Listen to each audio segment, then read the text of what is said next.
Baik, Assalamualaikum warahmatullahi wabarakatuh. Perkenalkan, saya Tri Iftitahur Rahmah, NIM 131.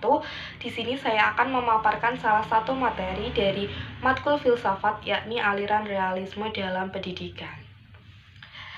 Baik, dimulai dari pengertian. Realisme berasal dari bahasa Inggris atau real yang berarti nyata atau ada berdasarkan fakta, yang menggunakan pengamatan dan percobaan atau eksperimen, serta memiliki proses di mana pembelajaran melalui observasi dapat menghasilkan pengalaman.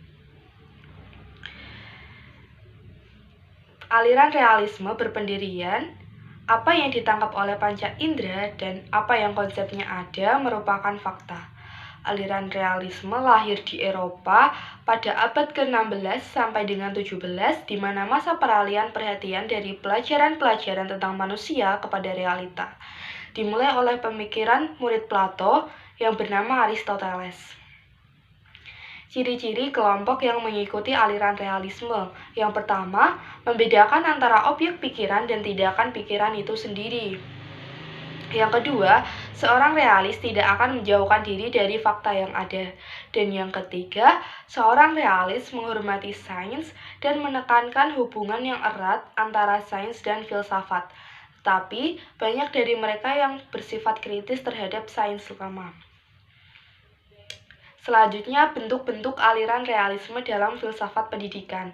Yang pertama, realisme rasional, memandang bahwa dunia materi adalah nyata dan berada di luar pikiran atau ide yang mengamatinya.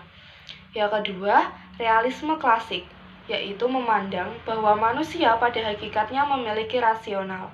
Yang ketiga, realisme religius, yang terdapat dua order yang terdiri dari order natural dan order supernatural, yang keduanya berpusat pada Tuhan.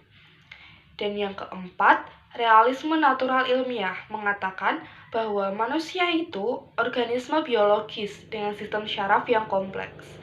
Yang terakhir atau yang kelima, neorealisme dan realisme kritis. Menurut pandangan Breed, filsafat pendidikan hendaknya harmoni dengan prinsip demokrasi atau hormat menghormati antar sesama individu. Selanjutnya, tokoh-tokoh dalam aliran realisme. Yang pertama, Aristoteles. Pandangan Plato bagi Aristoteles merupakan filosofi tentang adanya ada dan adanya yang tidak ada.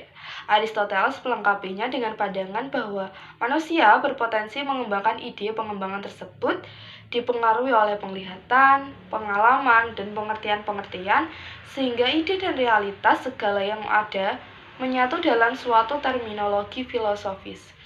Yang kedua, Francis Bacon. Menurut Francis Bacon, pengetahuan yang sebenarnya adalah pengetahuan yang diterima orang melalui persentuhan indrawi dan dunia fakta. Yang ketiga, John Locke. Filsafat Locke dapat dikatakan anti-metafisika. Ia menerima keraguan sementara yang diajarkan oleh Descartes, tapi ia menolak intuisi yang digunakan. Selanjutnya, implementasi realisme dalam dunia pendidikan. Yang pertama, pendidikan sebagai institusi sosial. Aristoteles berpendapat bahwa pendidikan itu bertujuan membantu manusia mencapai kebahagiaan dengan mengembangkan potensi diri seoptimal mungkin agar manusia menjadi unggul. Yang kedua, siswa. Peserta didik berperan untuk menguasai pengetahuan yang diandalkan. Dan yang ketiga, tujuan pendidikan realisme, yaitu untuk penyesuaian diri dalam hidup dan mampu melaksanakan tugas sosial. Yang terakhir atau yang keempat, yaitu kurikulum. Penerapan kurikulum dikembangkan secara komprehensif, mencakup semua pengetahuan yang sains, sosial, maupun muatan nilai. Isi kurikulum lebih efektif diorganisasikan dalam bentuk mata pelajaran karena memiliki kecenderungan berorientasi pada peserta didik. Selanjutnya, contoh kasus aliran realisme dalam dunia pendidikan, yaitu pada proses pembelajaran kepada siswa, Metode memahami pengertian dan konsep lebih baik daripada menghafal, dan juga memberikan pelajaran yang disesuaikan dengan perkembangan anak, serta memberi pelajaran yang mudah terlebih dahulu. Baik, dari apa yang saya sampaikan tadi dapat ditarik kesimpulan bahwa aliran realisme memandang bahwa dunia ini mempunyai hakikat realitas terdiri dari dunia fisik dan dunia rohani. Berbeda dengan aliran idealisme yang memandang hakikat dunia pada hal spiritual semata. Aliran realisme berpendirian apa yang ditangkap oleh panca indera dan apa yang konsepnya ada merupakan fakta. Aliran realisme berpandangan bahwa pengetahuan manusia adalah gambaran yang tepat dari kebenaran. Dalam hubungan dengan pendidikan, pendidikan harus universal, seragam, dimulai dari tingkat paling rendah dan merupakan suatu kewajiban.